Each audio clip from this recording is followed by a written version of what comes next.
तो भाई नई रॉयल इनफील्ड लेके मेरे को 10वें दिन से प्रॉब्लम आना स्टार्ट हो गई है, बता रहा हूँ। ये डाली हमने चाबी,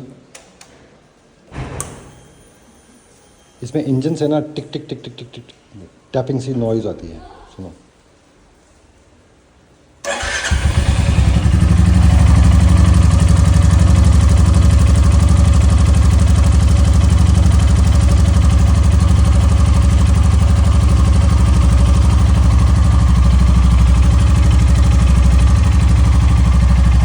चली है मात्र 477 किलोमीटर्स।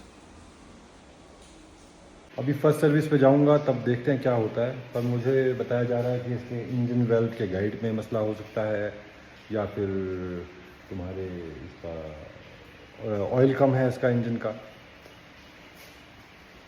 क्या करें। और हाँ, ये जो ब्लैक कलर है ना भाई, ये इतनी जल्दी गंदा होता है, देखो।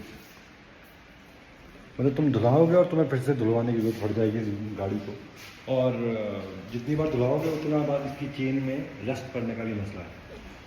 तो ब्लैक कलर भी सोच समझ के लीजिएगा।